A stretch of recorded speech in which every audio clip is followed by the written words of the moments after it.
What's Up, Tiger Lily from 1966. So the IMDb plot summary. A Japanese James Bond-esque spy flick reused and redubbed into the plot of a secret agent searching to uncover a recipe for the world's greatest egg salad and Woody Allen's directorial debut. So, yes, he did direct this movie, also was one of the co-writers.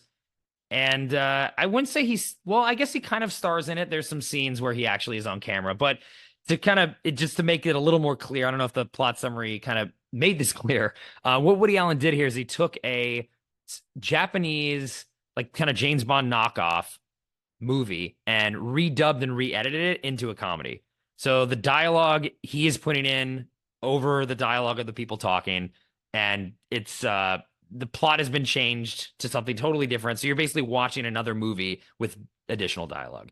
And this movie, I heard of this in when I was in college, because there was a movie that basically did this exact same thing that came out in the mid 2000s called Kung Pao Enter the Fist.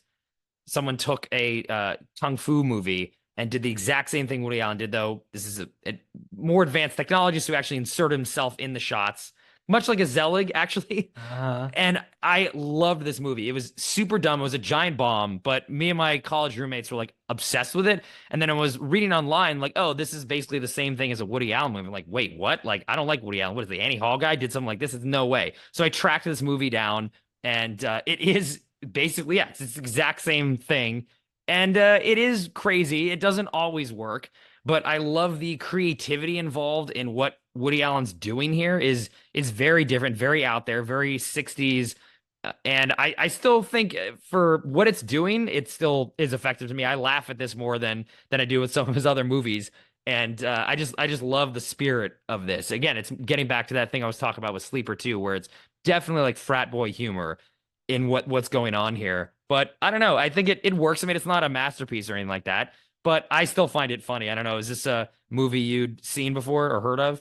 Never heard of, never seen it, and was like, when I read the description, I was like, oh my gosh, and then read more about it. I was like, this can't be true. This is a gag, is it? Or but yeah, I agree with everything you said. It's like it's zany and it's out there. What I appreciated this movie for was just his like sheer creativity and even guts to Hmm. do something like this. Like, and it shows somebody who's like up and coming, younger in their career, not just because of the humor, but just to go all out and Right. do something like this. And I don't know, I always appreciate people who do that, and the results can be mixed, and it has to be, it may or may not jive with your sense of humor or what have you, but I still think it's a pretty bold, creative statement, which is kind of works actually. So I was happy to check it out. And I wish more people would do that. It sort of subverts itself, I guess, because obviously the plot is different and the dialogue is different, but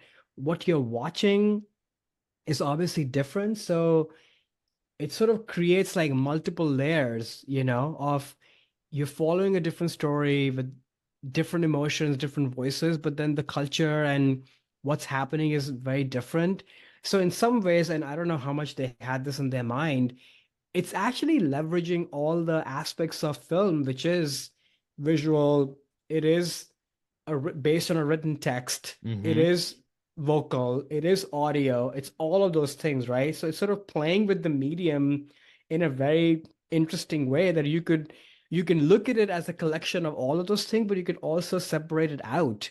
Like I could mute the whole sound of this movie, and this movie would feel something else. It will Right. feel like what it probably was originally, right? Hmm. And the fact that it's a knockoff of James Bond movies has like another meta layer to it, because now this is another layer on a knockoff of a James Bond movie done in English, which is what the James Bond movies are in. So there's like so many layers to this, which is, I don't know how much of this they had on their minds, but it's a great experiment, I should say. Yeah, I think that's a good word for it, like experiment. And it is something that, I needed reminding of, and maybe the big Woody Allen fans or people who are more familiar with their filmography will think I'm like kind of stupid to say this, but I sort of forget how experimental he is with the form and so many of his movies. I mean, even going to Hmm. Zelig, which was 20 years later, and he's, you alluded to the was it the Purple Rose of Cairo when the guy comes out of the screen, Yep. right? Yeah, like these are not just guys, walking around New York talking set in reality. I mean, even Annie Hall had those moments of Yep. animation and breaking the fourth wall. So he is very experimental in his films. And that's something that at least I don't associate him with that. I think of him more of like, oh, great dialogue, basically just people walking around New York City and you just film a day in a life kind of stuff. But actually, he's a lot more, experimental, takes chances, does crazy things. And this movie is the perfect encapsulation of that for sure. I mean, it's something they had to. I mean, I might be untrue in saying this, but I don't know if anyone's did this up until then. Kung Pao into the Fist in like 2003, 2004, whenever that came out. So it was so ahead of its time in that sense too. And even the humor and how they were kind of mocking the movie a little bit. I mean, I think I mentioned this on the podcast before. One of my favorite shows as a kid was Mystery Science Theater 3000, where they make Mhm. fun of the movies. And this is kind of that same type of humor, and maybe that's why it worked for me even as a college student. But I find this to be a different side of Woody Allen, but also then setting some key components of a lot of his other films that is fun to go back to. I hadn't seen it in 15 years probably, and we watched it for the podcast. And yeah, it still is fun and interesting and feels fresh and something different. Like you're in a party with a bunch of cool people before they became famous, kind of is the Yeah. vibe that I get out of this. That's a great way to put it. Yeah, totally. The other thing it made me think of, like growing up in India, there was a time when all these like Japanese shows, or I guess Korean shows, I forget, but they were coming to Indian television Hmm. and they would obviously be dubbed in Hindi. And I Oh, still remember there's this scene where everybody's like dressed in kimonos and traditional, I guess so it was Japanese. Yes, absolutely. So they're dressed in kimonos and traditional Japanese garb and they're going to a restaurant. They're like in Hindi, but they're basically saying in Hindi that, we can't wait to try the chicken tikka masala. And the thing that's referenced is chicken tikka masala versus, of course, what they're eating is, noodle broth dish. right. It's so hilarious to me. I kept thinking about that watching this movie, that this has probably been going on for a long time, right? Like you live here and that doesn't often happen, but like because the US is the center, if you will, Uh-huh. of media entertainment, but this has probably been going on in other parts of the world since the beginning of times where things get there and then they are translated, but not everything gets translated in the right way, and it leads to a whole bunch of mockery and fun.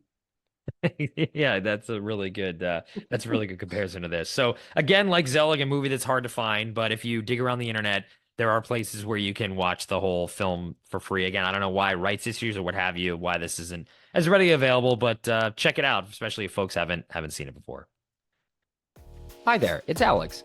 If you like the review and discussion Karan and I just had, make sure you subscribe to our channel, Movies That Shaped Us, to get full episodes.